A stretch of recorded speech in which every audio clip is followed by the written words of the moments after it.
Okay, welcome back. Last episode, I talked about Jung's big idea of introvert versus extrovert, and I promised that we would go on from there because he didn't stop there. He went on to talk about the 4 different ways that people prefer to process the world from his point of view anyway, the sensing, thinking, feeling, and intuition. So I said we would unpack that a bit more in the next episode. Here we are. Those 4 ideas, though, as I said last week, they went on to inspire this absolute boom in personality profiling. We all love learning about ourselves, talking about ourselves, as long as it's good stuff, right? And then we laugh about some of the shittier stuff. However, I'm sure most of you listening to this would have done a personality profile or at least heard of them. The big ones are your Myers-Briggs or MBTI. And then there's other ones that give you like a color, the DISC program, things like that. So we're going to unpack where they came from, how they're used, and the strengths and the weaknesses that they give us. Now, listen, look, I'm not a hater. I love personality profiling. I find it really interesting. However, as I said last week, it's all about being careful that you are not using a personality profile as a label that limits you. It's not about limiting. It's about learning about yourself, expanding the possibilities of who you can be, and enabling you then to communicate and get along more effectively with other people. Because the more you understand about yourself, the more you understand about other people. So as I said, very curious about the subject. And, I gathered some of my books that I've read on them and have on them. So Gifts Differing is Myers-Briggs. I have these 2, which were a great read. Thomas Erickson. There's a few more of his as well. So his work on the 4 colors. Learned so much from that about myself. You can go right into Enneagrams. It's not working. There we go. Personality types. So Enneagrams is the same sort of thing, same process, personality profiling. People who are into relationship coaching, etc., would have come across Florence Littauer's Personality Plus. Again, archetypes, which come from Carl Jung's archetypes in the collective unconscious, right up to, where's that? Books like this by Dan Millman is about finding your purpose, and it's all based around personality and traits, those sorts of things, right up to really, really cool stuff as well, like this, The 10 Types of Human by Dexter Diaz. They're all about, as he says on this, who we are and who we can be. And that's really what personality profiling was about, and the reason it's so popular now is, at our core, we want to understand who the heck we are, why we do what we do, why we say what we say, why we think what we think.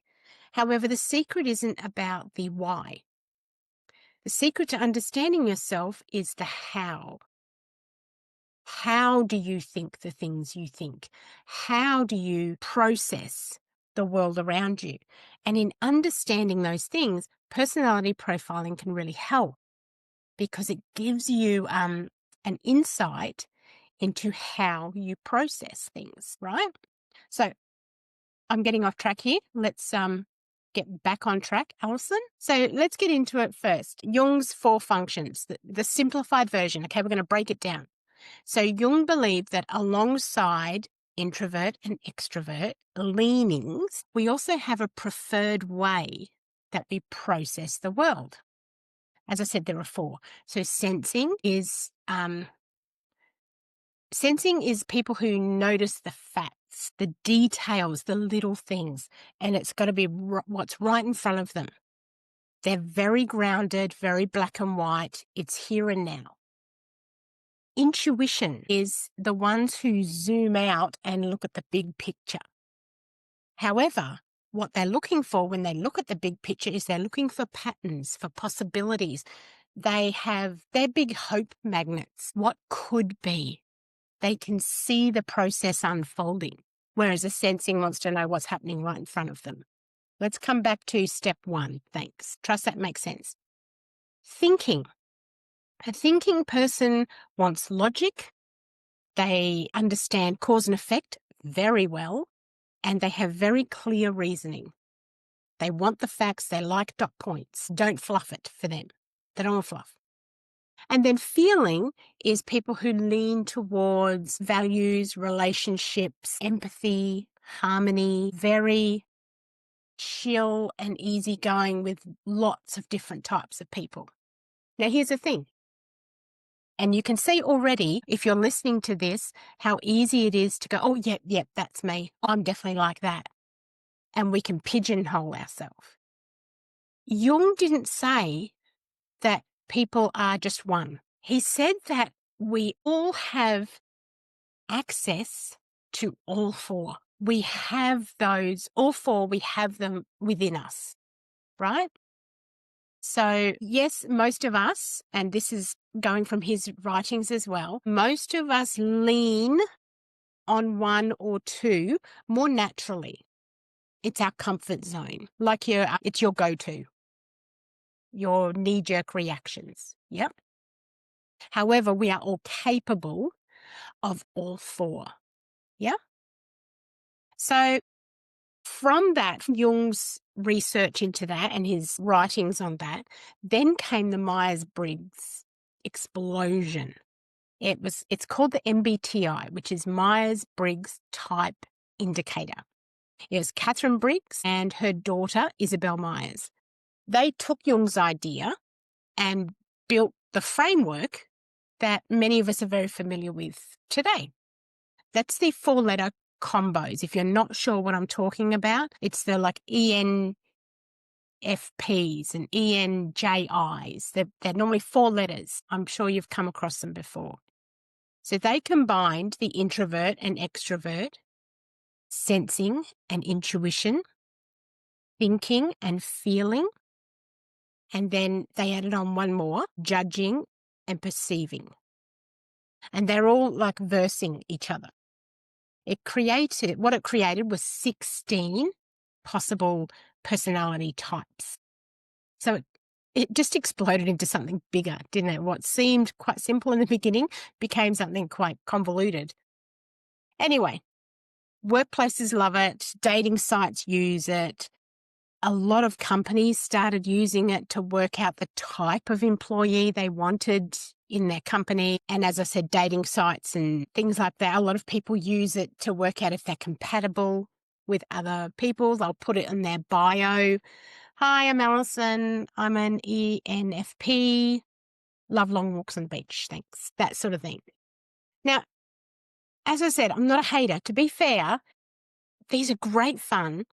And they're really insightful. It gets people talking. It gets you thinking. You really see where your blind spots are.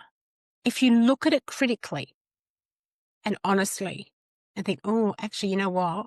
Yeah, I do have a tendency toward whatever. Then you can then take control and decide, do I want to continue doing that? Is that useful for me? Or is it cutting me off at times? Is it limiting me? So then it puts you in control, gives you the power, right? The problem with them as well, as I said about labels, is they're not reliable. You could take like an MBTI or a personality test, you could take it today, and depending on your frame of mind, what the weather's like outside, what your environment is like, are you in a relationship? Do you have a job? Are you tired? All these sorts of external variables come into play, and you get an outcome of it today, and then you could take it again in 6 months' time, and you might get a completely different outcome. We're not cookie cutters. We're not a piece of IKEA furniture. We don't have one set of instructions.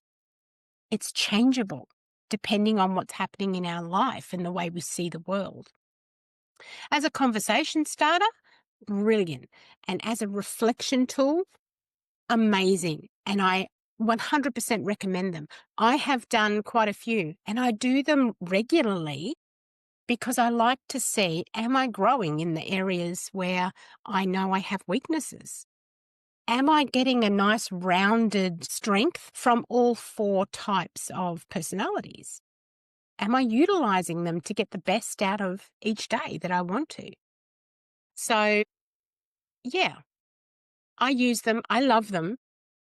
However, it's also important to recognize its limitations, be honest about it. Yep. So moving on from Myers-Briggs, MBTI, into the color-coded personalities, which are more my favorite. I do like those. They're the ones that I showed you. Probably these are the best examples I came across. Really, really, they're actually quite fun books to read. Again, as long as you read them critically from your own perspective. It's not about pigeonholing yourself or anyone else. Okay. So disc is the other really well-known example of the four colors. It's red, blue, yellow, and green. And disc has become quite, universally known as well as a tool. So the basic gist of it is red. The red personality is bold, very direct, very action-driven. Time is money. Don't waste my time. That kind of very direct personality.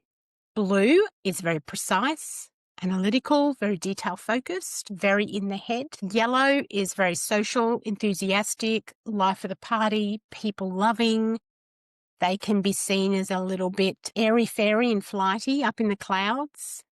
And green, does that give you an idea of where I come in on that little four-color spectrum? And green, very calm, very steady, very supportive, very embracing and approachable, non-confrontational is green. So the four colors really take off in a lot of different fields because it's simple, it's easy to administer, it's easy to understand, it's easy to remember. Again, please remember, though, the danger of the shorthand of the four colors, because where you hear that shorthand coming through are things like, gosh, she is such a red. You can just see it. Don't even bother asking her. She is all red. We put people into these boxes and we do it to ourselves as well. Yeah. So as I said, really handy tools, they can be limiting depending on how you use them though. So on top of these books, I haven't even got out and shown and mentioned the psychology perspective, because studying psychology, it does go a lot into personality profiling also, and how personality comes about and traits and things like that. So from that perspective, Jung, as far as I'm concerned, never intended these personality type profiles to be like a permanent tattoo. He meant them as preferences, a starting point for you to get to know who you are and what you're capable of. The Myers-Briggs, the color codes, the disc, they're just frameworks. They're not a gospel. They're useful for starting conversations, understanding differences between yourself and your partner or your team at work or your family or your friends. They're even better for spotting your own blind spots. What are you missing? Again, there's real growth involved in doing these personality profiles, what I consider to be correctly. Because if you do them correctly, yes, they're a bit of fun. However, what you do see is the parts of yourself that perhaps you overlook or you ignore or you excuse. The moment you start treating them as the full truth of who you are, you've put the handcuffs on again, just like last week. It's just a handcuff then. You've missed the whole point of growth. I've seen these personality profiles do amazing things, and I can attest to it myself, how much I learned about myself from doing these tests in the past and continuing to do them as well. They help us communicate more effectively. As I said, because if we understand ourselves better, we can understand others better. However, as I've seen them do good, and they've done amazing things for me, I've also seen them weaponized. I've seen people be put into a box based on personality profiling, problems in workplaces to do with who gets a promotion and who doesn't. Yes, personality profiling has come into that as well, things like that. because we slap a label on someone and then it limits what we believe they're capable of. And we do the same to ourselves. So when we start labeling, oh, well, you can't do that because you're a red, or you're just nitpicking because you're a blue. The minute we start labeling and limiting someone, that's not about self-awareness. It's not about growth. It's just hiding behind a label. Okay? So where the growth comes from this is doing the test. Absolutely. Do one of them, do a few of them and see if you get the same or different, whatever.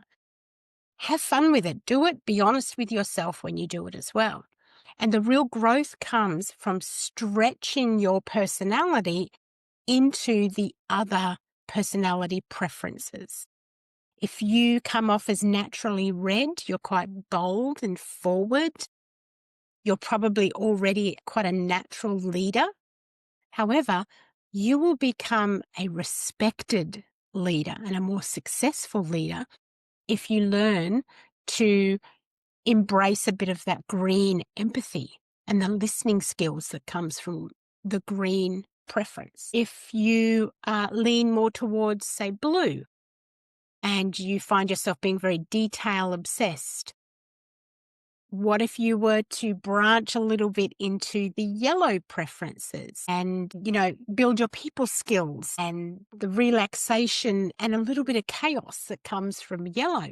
You'll find yourself being a lot more rounded and even borrowing some decisiveness from the red personality preferences. Was his whole idea around it was to find out where the gaps are in ourselves and then stretch ourselves to accept and utilize from all four preferences. The personality tools are there to expand you, not excuse you. So here's your experiment for this week. There's heaps of them online. Find a free one, a free MBTI quiz or a disc or any of the, 4 color models. There's heaps of them out there and there are heaps of free ones. Okay? Take one of the quizzes online. And when you get the results, instead of looking at it and saying, God, like, that is so me, and then put it to one side and move on with your life, I'd like you to actually ask yourself some questions about it. Okay, what's useful here? What surprises me? What doesn't surprise me? What are the blind spots that this has highlighted to me? And then stretch yourself a bit from it. As I said, if you come off a lot on the yellow side of things, which is very social, look at stretching your growth into being a bit more introverted and taking some quiet focus time. Again, if you are leaning towards blue in the outcome of the test, push yourself to do something spontaneous that hasn't been planned. Because if your preference is blue, you tend to like being very planned out.